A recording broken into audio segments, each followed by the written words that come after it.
এই পতাকা নিয়ে নেমেছি। আগামীকাল মাথার মধ্যে কাফনের কাপড় নিয়ে নামবো। আবার যদি প্রয়োজন হয় পরের দিন আমরা আরো শরীরের মধ্যে সারা শরীরে আমাদের কাফনের কাপড় থাকবে, আমরা রাস্তায় বসে থাকবো, প্রয়োজনে রক্ত দিব, জীবন দিব। হাজি ভাইয়ের হত্যার বিচারের শেষ কোথায় আমরা দেখে ছাড়বো ইনশাআল্লাহ। বিচারের যে গতি আর সরকারের তো মেয়াদ আছে আর এক মাসের মধ্যে কি আসলে আপনারা সন্দেহ প্রকাশ করছেন? আমি সব থেকে বড় কথা যেটা বলতে চাই, যে এই হাল অবস্থা আপনারা দেখতেছেন, পরিস্থিতি আরো খারাপ হবে, পরিস্থিতি আরো খারাপ হবে।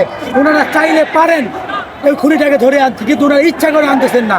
ওনাদের দায়িত্বের ঘাটতি রয়েছে এখানে, ওনাদের দায়িত্ব মানার এখানে ঘাটতি রয়েছে। ওনারা মনে করতেছে, ওনারা মনে হয় চুপচাপ থাকলে আমরা চুপ হয়ে যাব না। আমরা তো এই 5 আগস্টের আগেই বাবা মার থেকে বিদায় নিয়েছিলাম। বাবা মা বিদায় দাও, শহীদ হতে ময়দানে যাচ্ছি। শহীদ হওয়ার জন্য 5 আগস্টের আগে বাসা থেকে বের হয়েছি।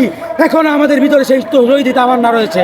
যদি উসমান ভাইয়ের এই হত্যাকাণ্ডের বিচার না হয়, যদি আমাদের উপরে ককটেল ছুড়া হয়, যদি আমাদের উপরে গুলি করা হয়, বুক পেতে দেবো।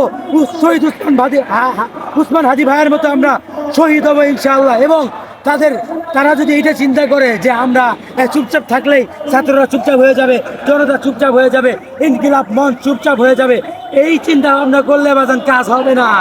কারণ আপনারা আমাদেরকে এই কৈফিয়ত দিয়ে তারপর উপর থেকে নামতে হবে, ক্ষমতা ছাড়তে হবে, আপনার পদত্যাগ করতে হবে যে কোন এজেন্টের পিছনে আপনারা কাজ করতেছেন এবং আপনাদের পিছনে কোন এজেন্ট কাজ করতেছে, এর পরিপূর্ণ কৈফিয়ত আপনাদের দিয়ে তারপর আপনাদের পদত্যাগ করতে হবে।